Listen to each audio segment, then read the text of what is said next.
నెల్లూరు జిల్లాకు చెందిన మాజీ మంత్రి అనిల్ కుమార్ యాదవ్ ఎక్కడ? వైసీపీలో ఫైర్ బ్రాండ్గా ఉన్న నేత ఇప్పుడెందుకు సైలెంట్ అయ్యారు? పార్టీకి దూరంగా ఉంటున్నారా? కేడర్కి కటిఫ్ చెప్పేశారా? నో పాలిటిక్స్, ఓన్లీ బిజినెస్ అంటూ అనిల్ తిరుగుతున్నారనే గాసిప్స్ చక్కర్లు కొడుతున్నాయి. పార్టీలో నంబర్ 2గా వ్యవహరించిన వారు సైతం పక్కకు తప్పుకున్నారు. ఇదే క్రమంలో మాజీ మంత్రి అనిల్ కుమార్ యాదవ్ ఎక్కడా అనే క్వశ్చన్ ఏపీ పొలిటికల్ సర్కిల్లో బిగ్ సౌండ్ చేస్తుంది. మాజీ మంత్రి అనిల్ కుమార్ యాదవ్ అంటే ఒక ఫైర్ బ్రాండ్.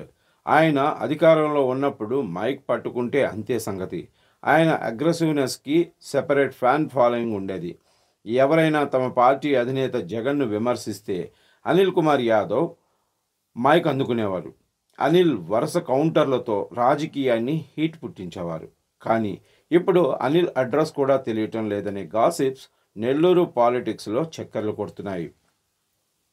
వైసీపీ అధినేత జగన్కు వీర విధేయుడిగా పేరు తెచ్చుకున్న అనిల్ కుమార్ యాదవ్ అనూహ్యంగా పొలిటికల్ ఎంట్రీ ఇచ్చారు.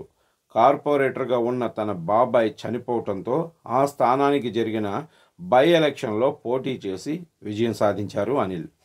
ఆ తర్వాత 2009లో ఎమ్మెల్యేగా పోటీ చేసి ఓడిపోయారు.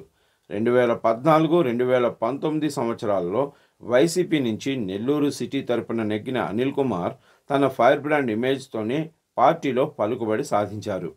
ఆయన 2014 నుంచి 2019 మధ్య అసెంబ్లీ లోపల బయట వైసీపీ తరపున గట్టిగానే వాయిస్ వినిపించారు. ఇక 2019లో ఆయనకు జగన్ మార్క్ సామాజిక సమీకరణలతో మంత్రి పదవి దక్కింది.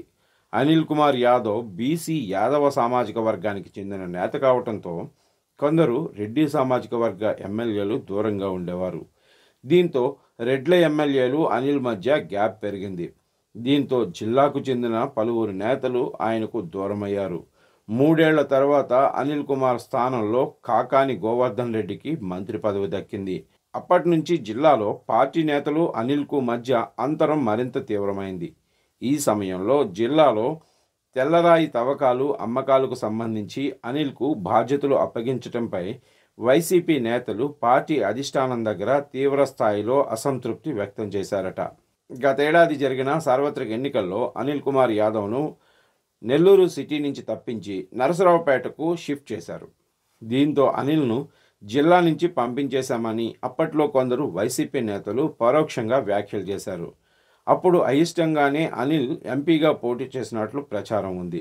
అందుకే ఓడిపోవడంతో పొలిటికల్గా సైలెంట్ అయినట్టు నెల్లూరులో గుసగుసలు వినిపిస్తుంటాయి.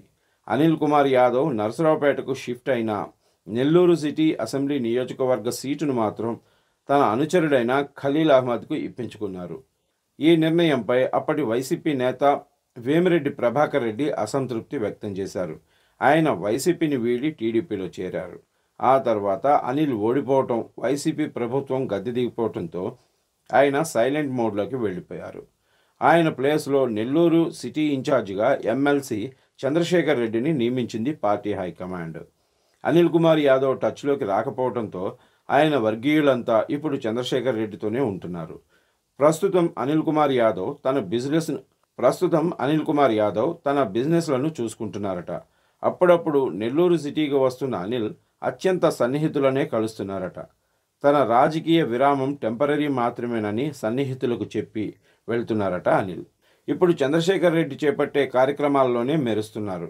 మొత్తానికి రాజకీయాలకు దూరంగా ఉంటున్న అనిల్ భవిష్యత్తులో ఎలాంటి వ్యూహంతో ముందుకెళ్తారని విషయం ఇప్పుడు ఆసక్తికరంగా మారింది.